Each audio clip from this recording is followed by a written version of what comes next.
Vous savez, des fois, on va dire, ben, je m'en vais travailler. Ben, moi, je dois vous confier que animer cette émission-là, il y a des gens qui me disent, c'est quand même demandant, exigeant, Michel, tous les matins de 75 minutes.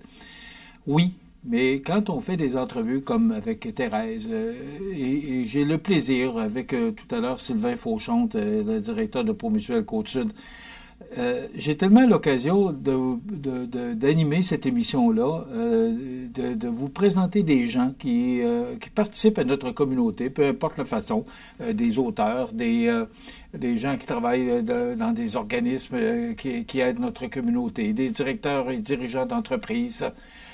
C'est toujours pour moi un plaisir de recevoir ces gens-là et de vous les présenter aussi à notre émission. C'est le but de cette émission, c'est l'objectif aussi. Alors, Thérèse, parce que, bon, elle a travaillé comme représentante publicitaire à CFEL pendant quelque temps.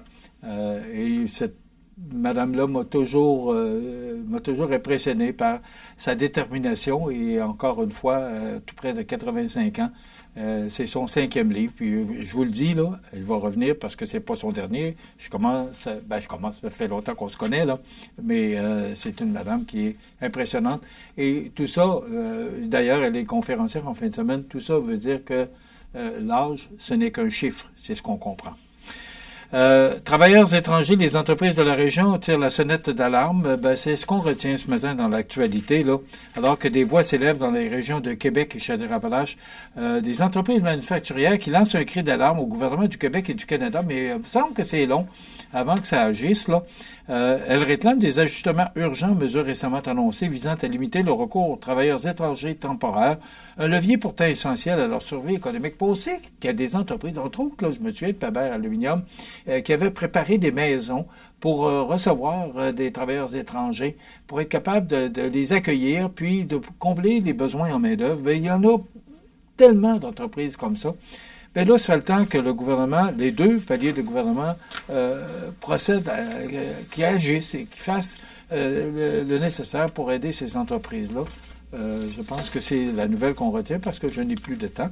Dans quelques instants, il y aura les avis de décès. C'est déjà terminé pour notre émission de ce jeudi 22 mai 2025. Demain, c'est la chronique Prévention Promutuelle Assurance avec Mathieu Labrec. Et on ira à la découverte des télés régionales. Jean, on sera à quel endroit demain? On est à Montmagny. Ah, on va vous présenter CMA TV demain. Alors, ben voilà, ça complète notre émission. Dans un moment, les avis de décès.